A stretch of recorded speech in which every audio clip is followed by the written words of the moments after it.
Hello everyone, myself Siddhant Sekhar Mohanty from Moyurbhanj, Odisha. I scored 552 marks in NEET 2019.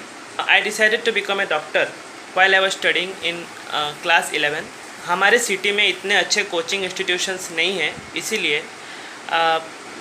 इसीलिए मैंने अपने mummy papa को convince किया कि मैं नीट प्रेप से पढ़ूंगा, क्योंकि NEET prep is one of the best online platforms of India.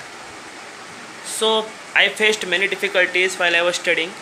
Biology was my weakest subject because I used to score below 200 in many tests. So I followed NK sir. He told me that biology is a conceptual subject, not a subject in which you can mug up and score higher marks. तो मैंने बहुत सारे questions किए, master class purchase की, वहाँ से questions practice किए.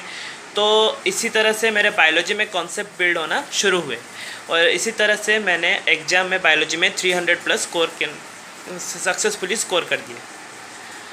सो lastly I want to suggest my juniors that आप जिस भी इंस्टीट्यूशन से या ऑनलाइन पढ़ते हो, आपको सबसे पहले ये ध्यान रखना है कि आपको एक स्टैंडर्ड बुक फॉलो करनी है जो कि NCERT है. NCERT, क्योंकि लाइन बाय लाइन NCERT से क्वेश्चंस इस बार ड्रॉ किए गए थे.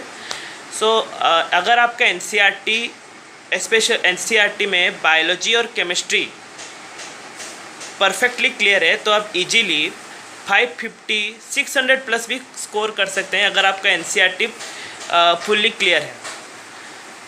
और सेकंड चीज़, आपको अपनी वीक पॉइंट्स फाइंड करनी होगी. वीक पॉइंट्स फाइंड करने से ही आप हायर स्कोर कर सकते हैं, नेगेटिव कम कर सकते हैं. और वीक पॉइंट्स कैसे फाइंड करें?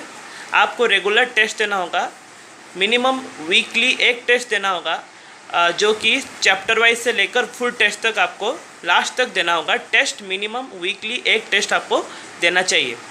So that's all. Thank you.